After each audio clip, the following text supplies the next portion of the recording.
இந்த அப்டேட் அப்படிங்கிறது நிறுவனத்துக்கும் முதலாளிக்கும் ரொம்ப யூஸ்ஃபுல்லான அப்டேட் அப்படின்னே சொல்லலாம். இந்த அப்டேட் எதில் கொண்டு வந்திருக்கிறாங்க அப்படின்னா, அதாவது ஈசிஆர் அப்படின்னு சொல்லுவாங்க. ஈசிஆர் அப்படின்னா என்ன அப்படின்னு நீங்கள் கேட்குறது புரியுது. ஈசிஆர்னால் வேறு ஒன்றும் இல்லை, அதாவது எலக்ட்ரானிக் செலான் கம் ரிட்டர்ன் அப்படிங்கிறது தான் ஈசிஆர் அப்படின்னு குறிப்பிடுவாங்க. எம்ப்ளாயி ப்ரொவிடென்ட் ஃபண்டில் நிறுவனம் மற்றும் முதலாளிகள் பயன்படுத்தக்கூடிய ஆப்ஷன் தான் இந்த ஈசிஆர் அப்படிங்கிறது. இது எதுக்கு பயன்படுத்துகிறாங்கன்னா, முதலாளிகள் அல்லது நிறுவனங்கள் இந்த ஈசிஆரை பயன்படுத்தி ஒவ்வொரு மாதமும் ஒரு ஊழியரோட ப்ரோவிடென்ட் ஃபண்ட் சம்பந்தமான பங்களிப்பு மற்றும் அவங்களோட முக்கியமான தகவல்களை இபிஎஃப்ஓக்கு அனுப்புறதுக்கு தான் இந்த ஈசிஆர் அப்படிங்கிற ஆப்ஷனை பயன்படுத்துகிறாங்க. இப்போ இந்த ஈசிஆர் அப்படின்னு சொல்லக்கூடிய எலக்ட்ரானிக் செலான் கம் ரிட்டர்ன் அப்படிங்கிறதுல என்ன அப்டேட் கொண்டு வந்திருக்கிறாங்கன்னா, செப்டம்பர் 2025 இந்த ஈசிஆரோட டிஜிட்டல் தரத்தை மேம்படுத்தியிருக்கிறோம் அப்படிங்கிற மாதிரி இபிஎஃப்ஓ அப்டேட் ஆனது கொடுத்துருக்குறாங்க.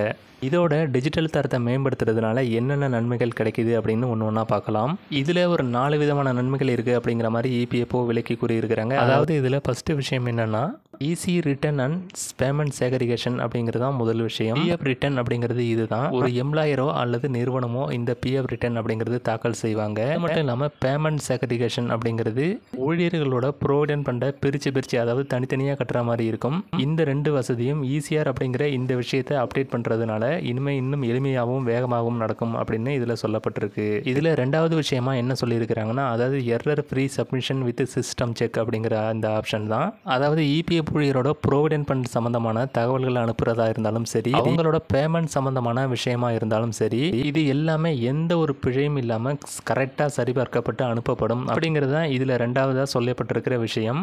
எம்ப்ளாயரோட இந்த ஈசிஆர் ஆப்ஷனில் இன்னொரு முக்கியமான அப்டேட் என்னென்ன அப்படின்னா, auto damage and interest calculation அப்படிங்கிறது தான். இதில் அவங்க சொல்லியிருக்கிற விஷயம் இதுதான்.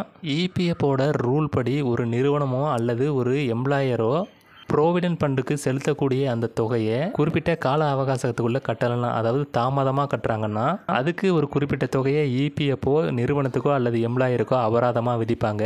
இதுக்கு இன்ட்ரெஸ்ட் அதாவது வட்டியும் கட்டுற மாதிரி இருக்கும். இப்படி கட்டுறது தான் இந்த டேமேஜ் அண்ட் இன்ட்ரெஸ்ட் கால்குலேஷன் அப்படின்னு சொல்கிறாங்க. இப்படி கட்டக்கூடிய இந்த அபராத தொகை மற்றும் வட்டியை இனிமேல் ஈஸியாரை எளிமையாக கால்குலேஷன் பண்ணி எம்ப்ளாயருக்கு அனுப்பிடும் அப்படிங்கிறது தான் இந்த அப்டேட்டு. கடைசியாக சொல்லப்பட்டிருக்கிற விஷயம் என்னென்னா, ஆப்ஷன் டு ரிவைஸ் ஈசிஆர் அப்படிங்கிற இந்த ஆப்ஷன் தான்.